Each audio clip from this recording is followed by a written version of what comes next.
गुरुर्विष्णु गुरुर्देवो महेश्वरः गुरुर्साक्षात् परब्रह्म तस्मै श्री गुरुवे नमः। ओं गजाननं भूतगणाधिसेवितं कपितजम्बुफलचारुभक्षणं उमासुतं शोकविनाशकारिकं नमामि विघ्नेश्वरपादपङ्कजं। सच्चिदानन्दरूपाय विश्वोत्पत्त्यादिहेतवे तापत्रे विनाशाय श्रीकृष्णाय वयं नमः। बोल वृंदावन बिहारी लाल की जय, बोल बांके बिहारी लाल की जय। आज हम आपको श्रीमद् भागवत महापुराण में गौओं और गोपों को दावानल से बचाने की कथा विस्तार पूर्वक सुनाते हैं। सो आप मन को एकाग्र करते हुए शांतिपूर्वक कथा को श्रवण करेंगे और धर्म लाभ प्राप्त करेंगे।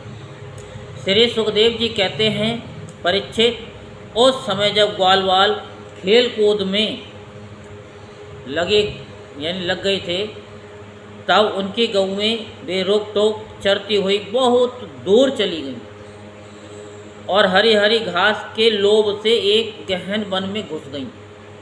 उनकी बकरियां, गायें और भैंसें एक वन से दूसरे वन में होती हुई आगे बढ़ गईं तथा गर्मी के ताप से व्याकुल हो गईं।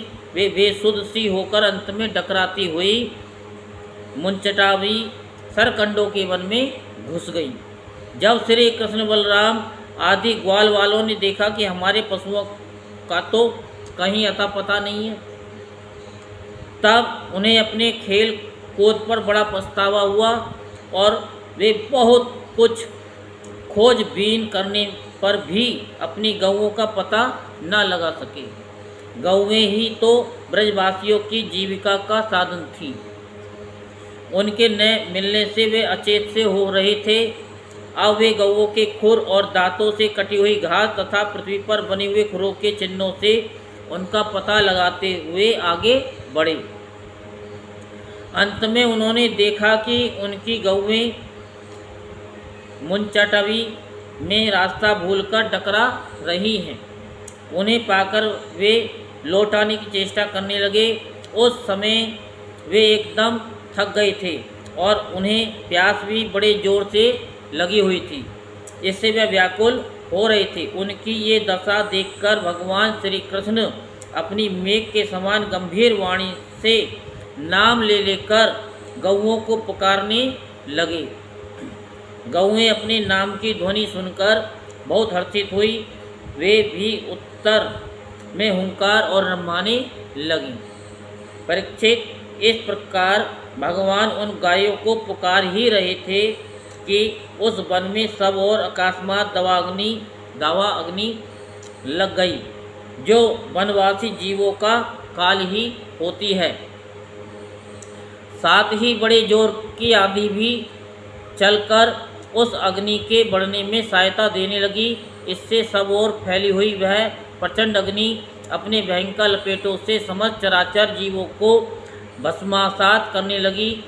जब ग्वालों और गौओं ने देखा कि दावानल चारों ओर से हमारी ही ओर बढ़ता आ रहा है, तब वे अत्यंत भयभीत हो गए और मृत्यु के भय से डरे हुए जीव जिस प्रकार भगवान की शरण में आते हैं, वैसे ही वे श्री कृष्ण और बलराम के शरणापन्न होकर उन्हें पुकारते हुए बोले, महावीर श्री कृष्ण, प्यारे श्री कृष्ण, परम बलशाली बलवान यानी बलराम, हम तुम्हारे शरणागत हैं। देखो, इस समय हम दावानल से जलना ही चाहते हैं।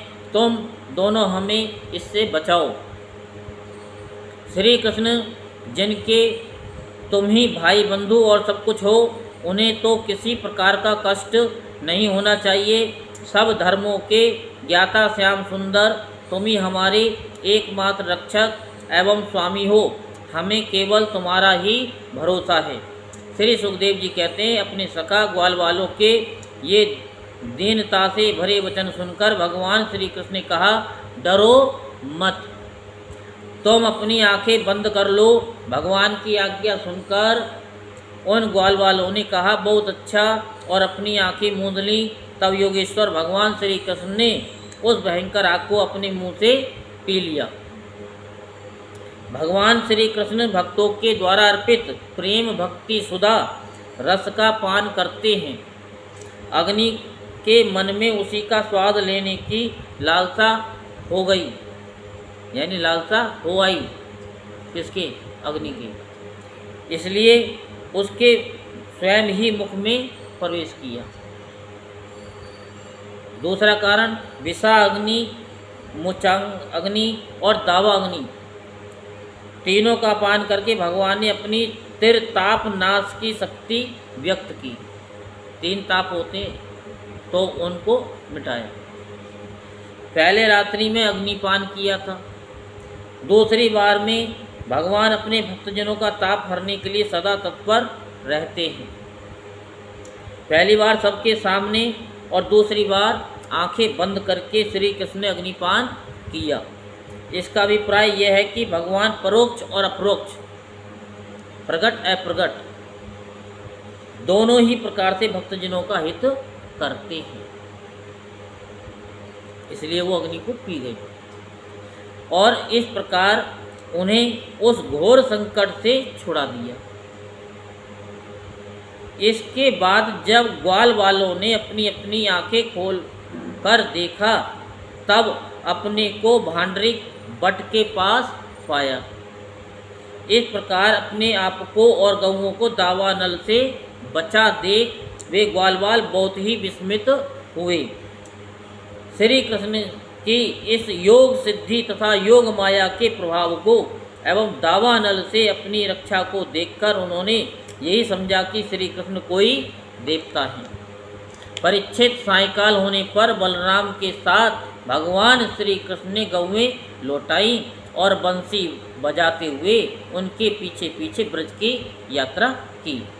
उस समय ग्वालवाल उनकी स्तुति करते आ रहे थे। इधर ब्रज में गोपियों को श्री कृष्ण के बिना एक एक क्षण 100 युग के समान हो रहा था। जब भगवान श्री कृष्ण लौटे तब उनका दर्शन करके वे परमानंद में मग्न हो गईं। बोल वृंदावन बिहारी लाल की जय, बोल बांके बिहारी लाल की जय। जय जय श्री राधे श्याम, जय जय श्री राधे श्याम, जय जय श्री राधे श्याम।